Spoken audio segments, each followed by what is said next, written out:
How to run 100 agents in parallel and keep your sanity. I'm Kiet from Superset. Superset is a company that is building the AI agent IDE. And the background is with what we're building, we get to work with a lot of cutting edge companies that are exceptionally AI pilled.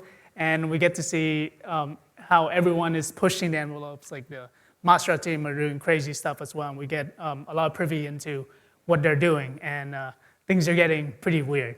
So what we found that everyone kind of just agree on is more tokens equals more profits. You always have to be token maxing because you can get just so much more out of it. The question that we started to run into with that is where do you spend your tokens? So we see a lot of teams that are throwing a lot of tokens at coding and they're not getting kind of decreasing incremental value.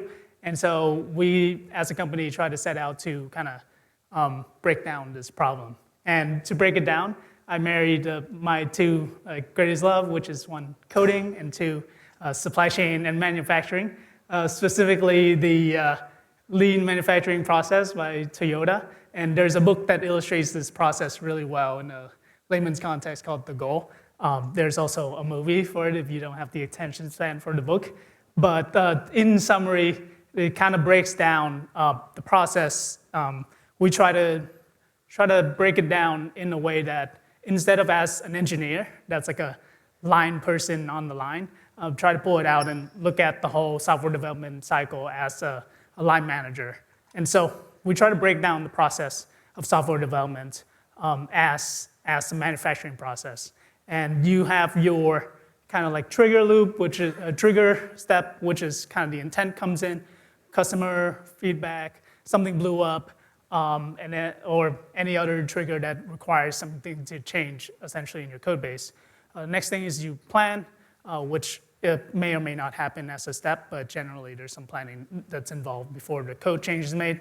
And then the coding part is where we're seeing a lot of people spend all their tokens, and we'll get to that as well. But after spending the tokens and creating a lot of PRs, there's a review process and then a merge process, of course.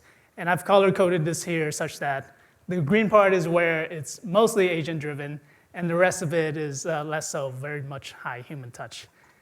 So going back to the book, the goal, the point of the book is like to define what is the goal of your process.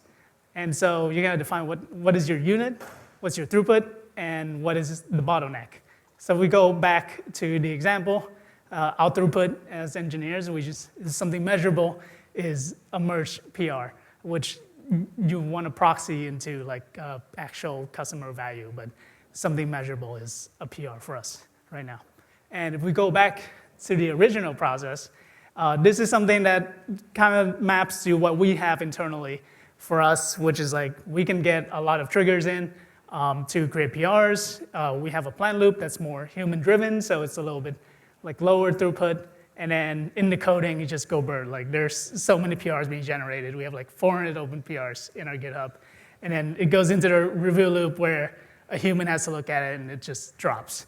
So if you actually look at this process and you look at your actual throughput, it's actually the minimum of every single piece of the workflow. So it's actually, throughput is 1. It's really bad. So the bottleneck is the review in this case. It could be something else for you as well. The rest of the talk, I just want to kind of walk through each step and pull some examples of what we've seen our customers and partners do to solve each step. So you can essentially increase the capacity so it levels so you get like a consistent throughput and get a real meaningful outputs. On the trigger side, we've seen a lot of companies do Sentry, GitHub triggers into creating a PRs. You can very easily do this with workflow, have an agent triage, create unit tests, failed unit tests. If that fails, try to create a PR to pass the unit test and open a PR from there.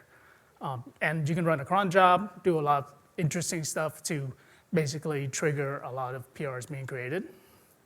In the plan loop, I think this is much less explored, but at a high level, we've seen that if you want really good plans, you gotta have really good docs, you gotta have really good context, which the Chroma guys will also talk about. And Mastra observational memory is some very interesting work that we've seen to essentially enhance the planning loop such that you get a good plan to come out. And then, document your code base. A lot of people leave MDs around that are purely human-driven, such that the agents can essentially adhere to the human design. Coding, I almost wanted to skip this slide because so many people are already talking about this. But what we found is coding in parallel, whether it's human-driven or fully agent-driven. You can experiment with worktrees such that you can parallelize your code base, branch your database, use VMs, do all of these things. We'll skip this. There's a lot of capacity to be had already. Plug is, Superset is a coding tool, so we try to solve this problem as well. And in the review set, we have just have well-maintained tests, of course, unit tests that you treat like real code in your code base you maintain. That's not just testing something that's mocked up. That's a lot of what agents do. And so we see people looking at this because that essentially encapsulates the shape of your business logic. And then have your agents do agent review around, use like different review tools, like CodeRabbit is a sponsor. We always have CodeRabbit trigger on every PR.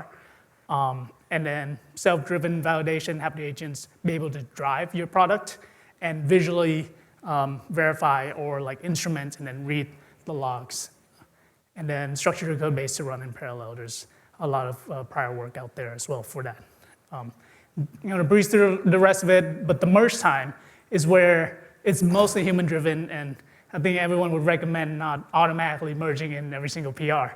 But what if you can? What if you have a separate staging of canary, which is what we do internally, where you kind of almost auto-merge everything or merge very recklessly, drive in there, and then have agents run smoke tests on a cron or something like that, and then have an actual like clean branch that you pull in things that you would have already verified from canary. So there's only 10 minutes, so I'm gonna wrap it up there. I'm happy to talk afterwards as well, but just to call back, the point is to figure out what the goal is. Go read the book, watch the movie, or listen to an audiobook, whatever you want to do. But what you want to see is something like this, where your process is mostly agent-driven, and your throughput is consistent, and every time you increase the throughput in any node, everything else increases as well, so you can scale up to 100 agents in parallel. Thank you. I have a very basic question. Should we do reviews with agents, or still humans should do that? Like especially on like SOC 2 type 2 kind of thing? Well, where you believe things going, and when we achieve this review by agents, that's a good question. Cycle closed. Yeah, I think I had it written as agent-driven review. You shouldn't automatically trust the review loop, because I found pushing the agents back generally has views that they are wrong a lot. What you want to do is have the agents be able to verify across a human-driven like intent or design.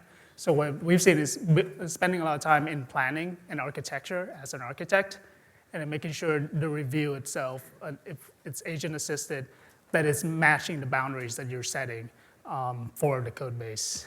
It's a little specific answer, but a little half and half. Human plus agents are still better.